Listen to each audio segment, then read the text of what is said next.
Ladies and gentlemen, boys and girls, welcome back to the channel. I am back. If you are somebody who watched my last golf video, which feels like forever ago because it's coming up on about 2 weeks now, we had a little bit of a bye week, a lot of people have been saying, and I just want to break down this Wells Fargo Championship. It's a pretty good field, a lot of good golfers just in general, whether you like watching golf for the fun of it, or if you like to watch golf and have something on it, DFS-wise. So very excited for this weekend. I was able to snag a qualifying ticket to the Fantasy Golf World Championship, so I'll be using that this weekend. 67-person field, 2 people get a ticket to the Fantasy Golf World Championships. So that's what I'm going to be focusing on.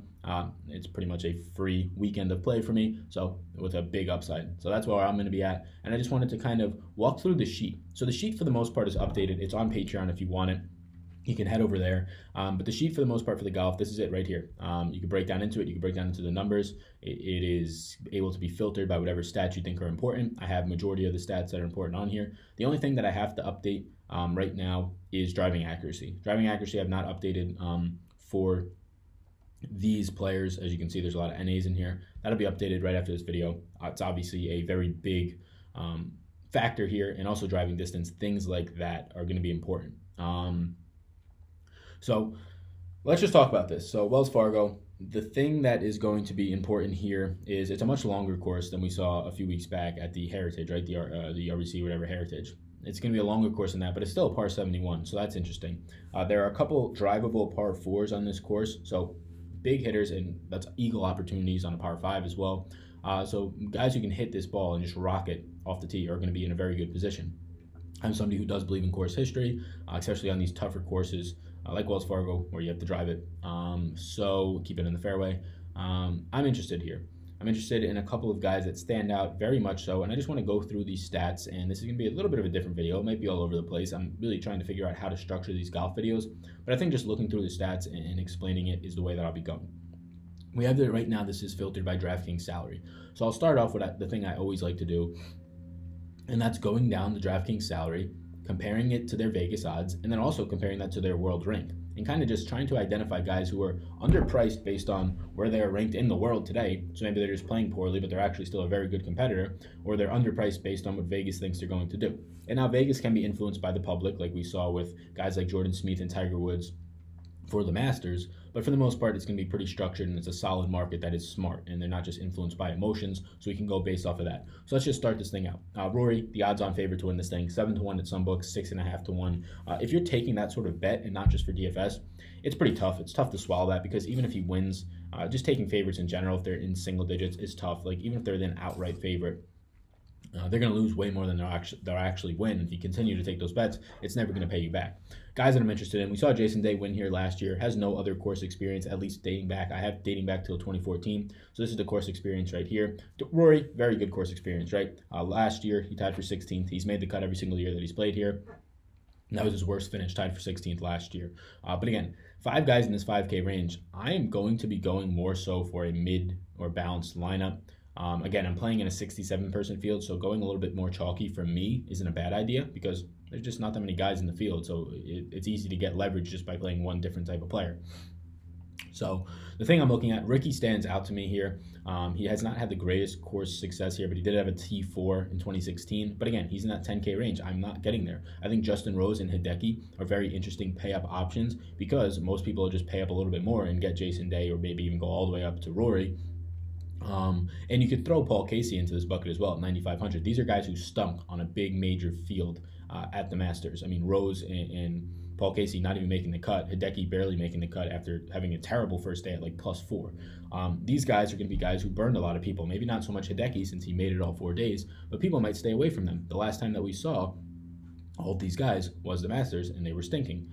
So they're in play for me, because I think they naturally have lower ownership, i.e. Paul Casey, who is still ranked 13th in the world, 20-1 odds to win this thing, and you're going to save a little bit money off a guy like Webb Simpson with the same exact odds.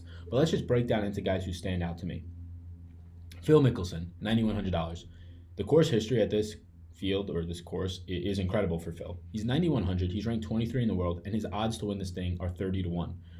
That's pretty fair. So based on where his price point is, his odds are similar to what they should be. So we're not really seeing an underpriced Phil Mickelson there. But let's look at the course history.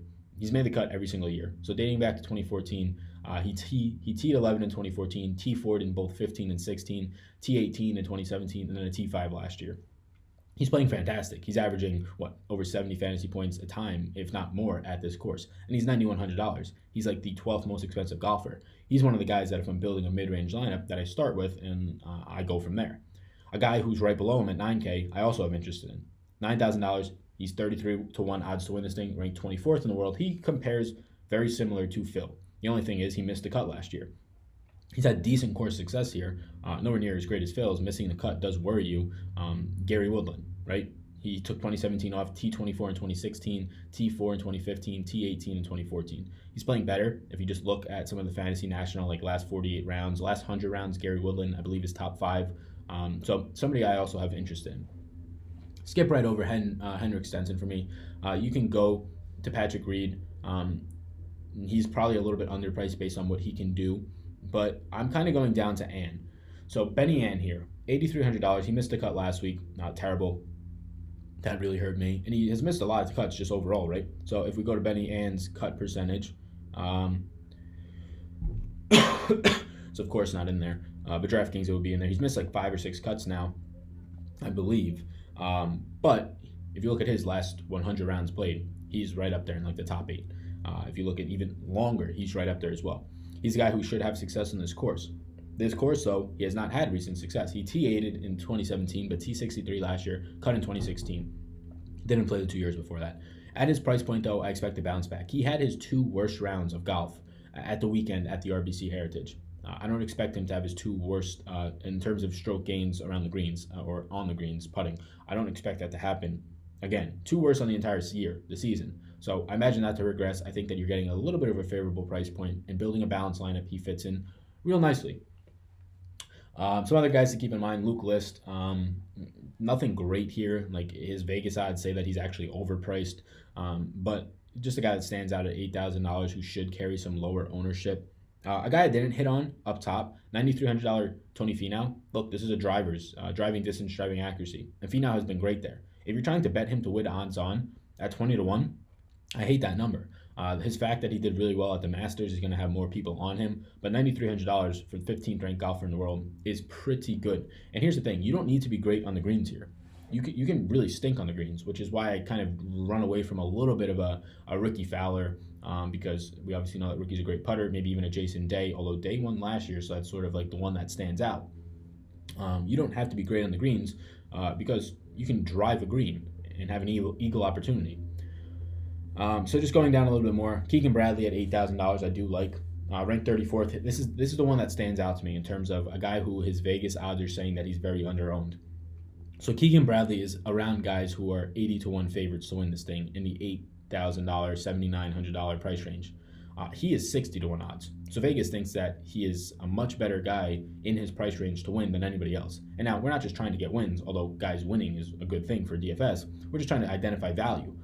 Keegan Bradley has the same odds to win as Ann, who is $300 more than him. I think that is a good spot to target in terms of just mid-range type values who might go underowned or under just appreciated. So Keegan Bradley, the same can kind of be said for a Keith Mitchell at $7,800. He is 80-1 to win this thing, 58th ranked in the world.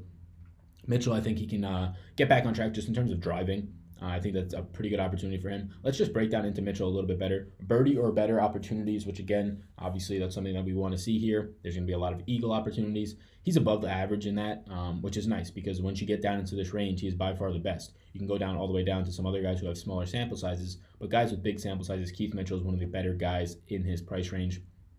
Bounce back percentage is also up. Thing that does worry me, scrambling percentage is below average. But again, you're paying for a guy at $7,800. You're not paying for a guy in the $9,500 range. And scrambling percentage for the most part is all over the place for most guys. You can see Rory here, 55% scrambling percentage. The favorite on this slate is a worse scrambler than a guy in the $7,800 range. So those are the stats that don't stand out to me. The stats that matter are the driving distance, the driving accuracy, things of that nature.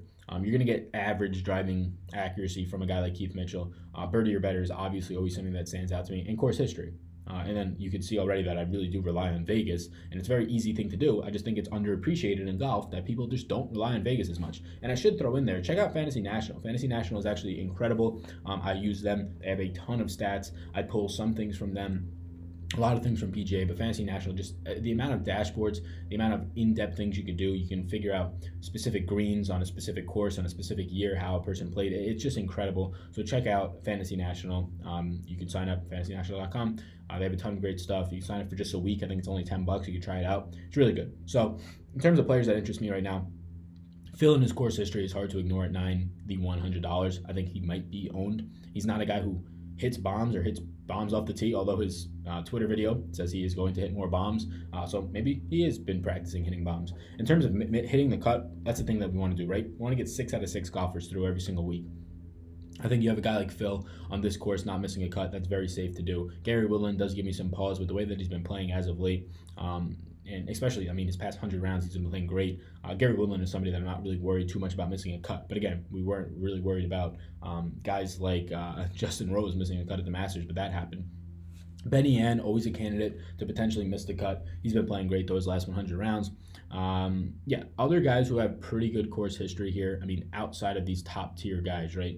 Because we do know that Justin Rose, 2016, 2015, had placed third in 2016, placed fifth in 2014. You're going to have low scores here. You're probably going to have like a -12, -14 take home this thing because you could drive greens. It's as simple as that. So let's go down. I really don't want to touch anything in the 6K range. We can talk on some things, but for a slate like this, again, if you're paying down for these 6K range guys, where there's a ton, this is a pretty big field, right? You have 159 guys that I have on here. I think it's 160 now. I think we just had a guy make the cut. I got an email, or he qualified just like a day ago. We had 2 guys. So a guy qualified on Monday. I think that was like McDaniel or something. And then we had a guy that just Chase McDaniel maybe. That's not right. That's an NFL player, isn't it? Chip McDaniel, yeah. And then we had another guy qualify just yesterday. I got an email about it. So I have to actually add him to this. But 6K range, I'm really just not getting there. I don't want to. I know that there's a great chance that a 6K player is in a winning lineup if you have a guy like Rory winning this thing, because you kind of have to have a 6K guy to fit him in. But I'm really not trying to get there for the most part. Not trying to get to a Cameron Champ, even though he is one of the better guys in terms of his world ranking and his price range. Where my price points kind of stop for me is around $7,400. I'm really not going below $7,500. Trey Mullinex, interesting. Not really a guy that I want to roster. I really don't go below Rory Sabatini, who's been putting extremely well and just playing in general extremely well. Rory Sabatini at $7,700 definitely stands out to me. $7,800, we already talked about Keith Mitchell. $8,000, Keegan Bradley. So you can see based on the players that I'm kind of pointing out here, I like it because they are all in that mid-range, right? You start off on DraftKings with like $80, $300 to spend or whatever it is. I can get all these guys. And I don't have to worry about going down to the 6K range. The only thing that will be a dagger to me is if any of these guys in the 10K range just walk away with it, right? Because then somebody evidently will have a $6,800 player who makes the cut and scores 50 points, but they have this guy who drops 100-plus points winning the thing. So the way that I look at it, I like Tony Finau at $9,300. I think he will be popular. I think guys that you're going to get really low ownership on will be a Sergio at $9,900. Not a guy I have much interest in here. Webb Simpson playing great at 20-1 at 9,700. These are the guys that should have lower ownership. Let's look at strokes gained tee to green. That's going to be an important stat just in terms of, like I said, drivable eagle potentials here. So let's actually filter it by this. Let's filter it by strokes gained tee to green. Because I'm actually interested. I haven't done this yet. You're going to get a lot of NAs pop up just because we don't have that data from PGA. But you will get that on Fantasy National, I believe. So here we go. Perfect. And it just bounced back. What the heck? All right, let's do it once more. Wait, can I do this?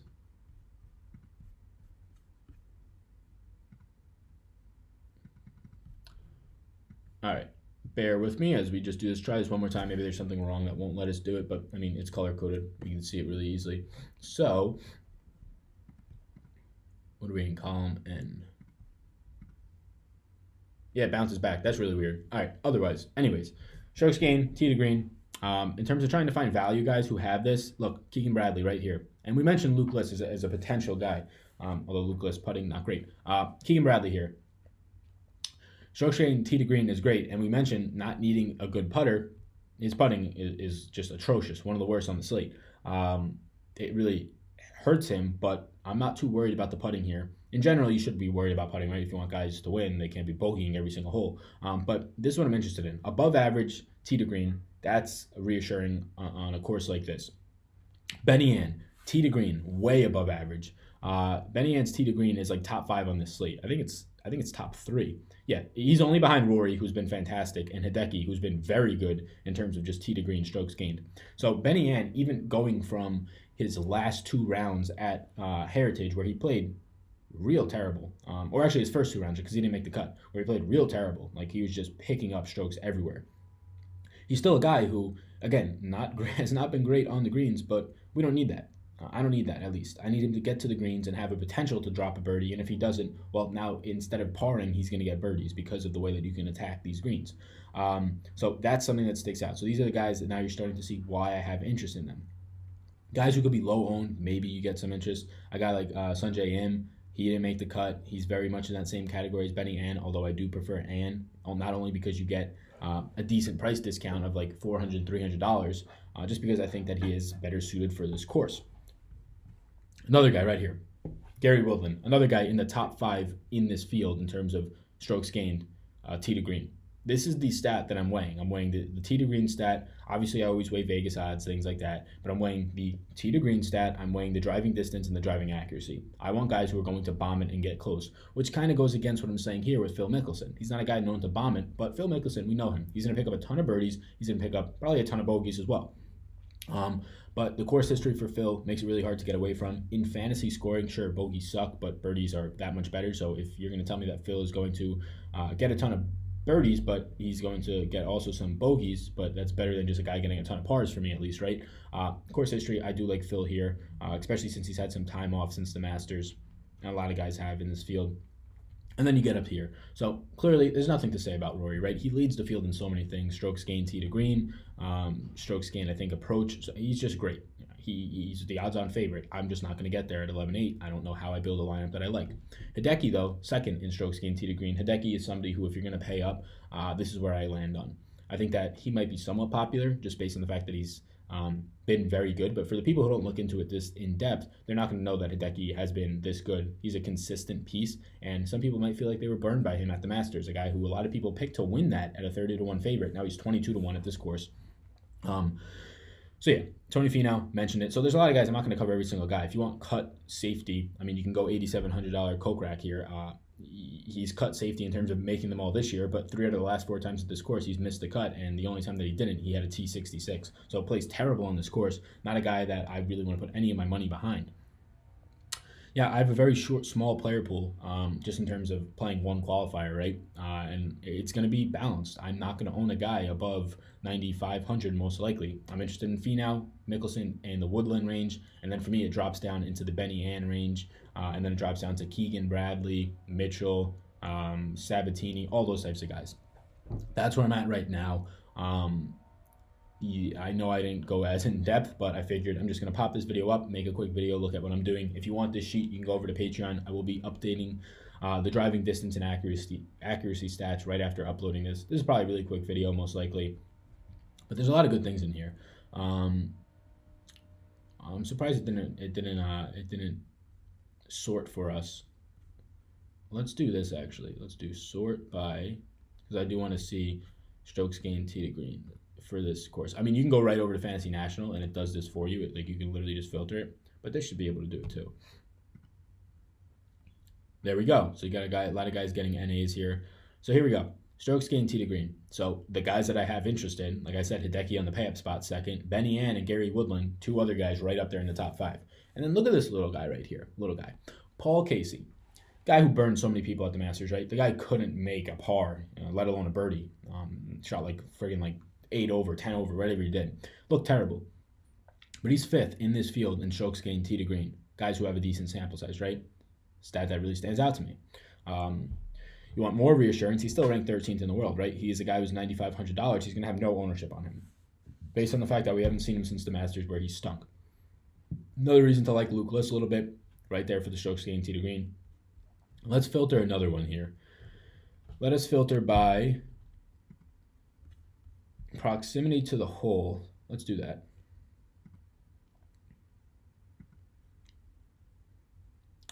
Actually, you know what? Let's filter by bounce back rate. That's something that I'm interested in for this course.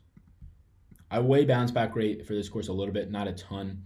You're going to have some guys who don't have the greatest samples in here. So you get some 6K guys, don't have the biggest sample sizes. I mean, don't even have cut percentages on some of these guys. Luke List right there for bounce back rate, right? He's top 6. Mitchell, another guy. So, I mean, if you want to increase your shares in some guys or just increase your assurance in them, guys who have bounce back rate. So some guys who might be a little bit sketchier in terms of just your overall trust in them making the cut, seeing a nice bounce back rate is nice because once the going starts to get a little froggy, you have a little bit more confidence, at least based on their sample for the year, that they can get it done or at least get back on track.